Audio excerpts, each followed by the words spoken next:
నమస్తే, welcome to legend TV. ప్రస్తుతం మనం ధర్నా చౌక్ దగ్గర ఉన్నాం. ఇక్కడ ఆటోకి సంబంధించి ఆటో యూనియన్, క్యాబ్ యూనియన్ వాళ్ళు ధర్నా చేయడం జరుగుతుంది. ప్రధానంగా వాళ్ళు డిమాండ్స్ కూడా మనం చూడొచ్చు. మహాలక్ష్మి పథకం ద్వారా నష్టపోయిన ఆటో క్యాబ్ డ్రైవర్లకు ఆదుకోవాలని చెప్పేసి ప్రధానంగా వాళ్ళు డిమాండ్ చేస్తున్నారు. అలాగే ఆటో క్యాబ్ డ్రైవర్లకు సంవత్సరానికి 12,000 వెంటనే ఇవ్వాలని చెప్పేసి వాళ్ళు ఏదైతే కాంగ్రెస్ హామీ ఇచ్చిందో ఆ హామీని నెరవేర్చుకోవాలని చెప్పేసి వాళ్ళు డిమాండ్ చేయడం జరుగుతుంది. అలాగే రవాణా రంగ కార్మికులకు సంక్షేమ బోర్డు ఏర్పాటు చేయాలని చెప్పేసి, ఆటోమీటర్ ఛార్జీలను వెంటనే పెంచాలని చెప్పేసి సో ప్రధానంగా వీళ్ళు డిమాండ్ చేయడం జరుగుతుంది. అలాగే ఓలా ఊబర్కి సంబంధించి మనం గతంలో కూడా మనం మాట్లాడుకున్నాం.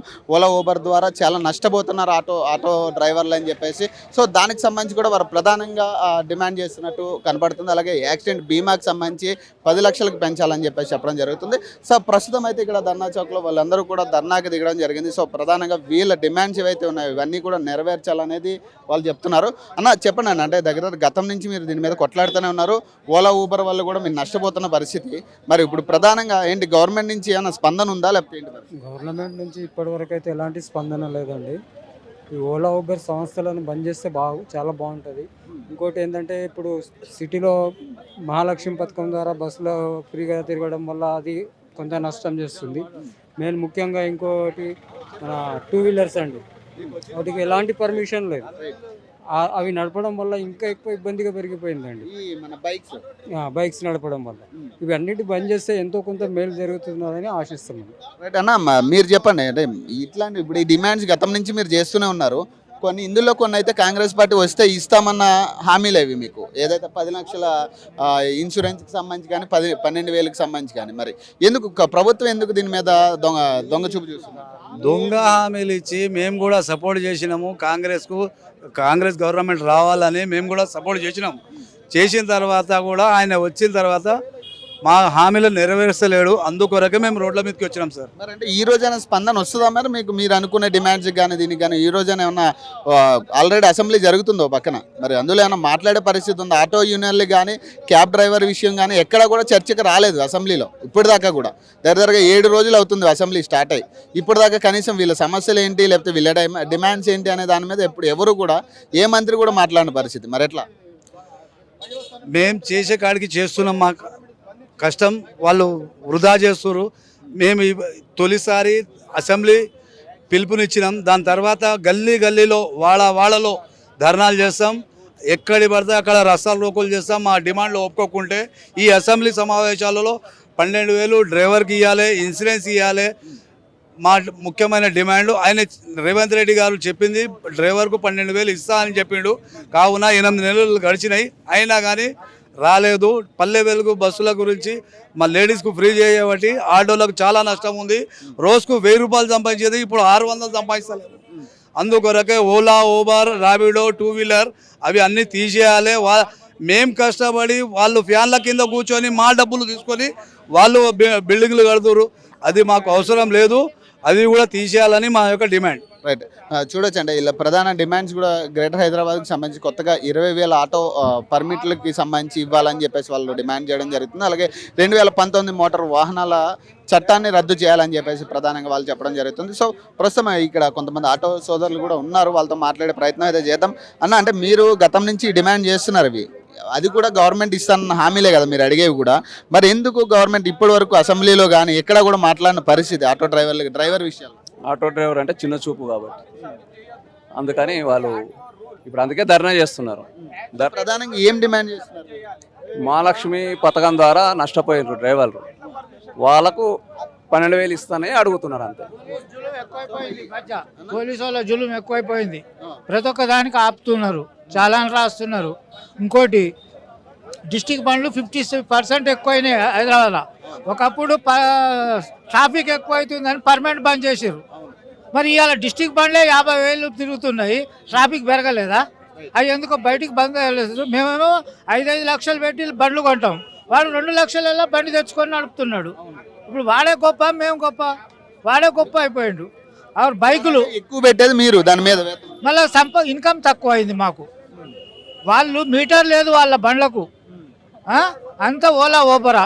గతం నుంచి కూడా ఈ ఓలా ఊబర్ మీద మీరు కొట్లాడుతూనే ఉన్నారు కదా, మరి దీని మీద ప్రభుత్వం నుంచి ఎలాంటి? గతంలో లేదు, ఈ కాంగ్రెస్ ప్రభుత్వం వచ్చిన కానీ ఇంకా ఓవర్ అయిపోయింది. బైకులు ప్రైవేట్ వాళ్ళ బైకులు అందరూ అదే పని చేస్తున్నారు. మేమేం పని చేయాలిగా? ఇప్పుడు మాకు 8 నెలలనిచ్చి మన అవస్థ పడుతున్నాం. బస్ స్టాండ్ బజార్ పాలైపోయింది మాది బతుకు. ఈ యాక్సిడెంట్ ఇన్సూరెన్స్ 10 లక్షలు చేయమన్నారు కదా మరి. 17 యాక్సిడెంట్ ఇచ్చినా ఎవరు ఇంతవరకు నేను 45 సంవత్సరాల నుంచి తోలుతున్నా. ఎవడన్నా యాక్సిడెంట్లు చచ్చిపోయి కాలు ఇరిగిపోతేనన్నా 2 లక్షలు ఎవడు ఇవ్వలే ఉన్నారా? అన్ని మాటలు అయ్యి ఆ 12,000 ఎందుకండి మాకు? మేము ఒక నెలలో సంపాదించుకుంటాం 10,000. ఈ డిస్టిక్ బండ్లు మొత్తం 32 జిల్లాల బండ్లు సిటీలో తిరుగుతున్నాయి. యాక్చువల్గా తిరగాలి 2 జిల్లాలు, హైదరాబాద్ ఆర్ఆర్ డిస్టిక్ 2 బండ్లే తిరగాల. 34 జిల్లాలకు 32 జిల్లాలు ఇక్కడ తిరుగుతున్నాయి. ఎవడు పట్టించుకుంటలేడు, ట్రాఫిక్ కూడా పట్టించుకుంటలేడు, ఆర్టీఓ పట్టించుకుంటలేడు. మరి అసెంబ్లీలో కూడా మాట్లాడిన మంత్రే లేదు కదా మీ మీద. అసెంబ్లీలో వాళ్ళే కొట్లాడుతుంటారు. మమ్మల్ని మాకు దేవన తీస్తుర్రా? నువ్వు ఆడ తిన్నావు, నువ్వు ఈడ తిన్నావు, నువ్వు అది చేసుకుని అమ్ముకున్నావు, నువ్వు ఇది అమ్ముకున్నావు, మాకు ఏం లేకుండా చేసినావు. వాళ్ళే కొట్లాడుకుంటారు. గవర్నమెంట్ భూములన్నీ టీఆర్ఎస్ వాళ్ళు అమ్ముకున్నారు. ఇప్పుడు అన్ని అప్పులు చేసి పెట్టిర్రు అని వాళ్ళే కొట్లాడుతున్నారు. మరి మా గురించి ఎవరు తీస్తుండ్రా ఎవరన్నా? బాబాయ్ మరి ఏంటంటే ఇన్ని డిమాండ్లు చేస్తూనే ఉన్నారు. మరి గవర్నమెంట్ నుంచి ఇప్పటికీ అసెంబ్లీలో ఒక మంత్రి కూడా మాట్లాడిన పరిస్థితి ఎట్లా చూడాలి? మరి ఆటో యూనియన్లు ఏం చేస్తున్నట్టు వీళ్ళు? ఆటో యూనియన్ కరెక్ట్ లేదు. ఇప్పుడు 1985లో బీడీ కార్మికులకు 3,000, కుట్టు మిషన్ కార్మికులకు 3,000, ఆటో డ్రైవర్కి 5,000. అయితే ఈ బీడీ కార్మిక కుట్టు మిషన్ కార్మిక జీవో పాస్ అయింది.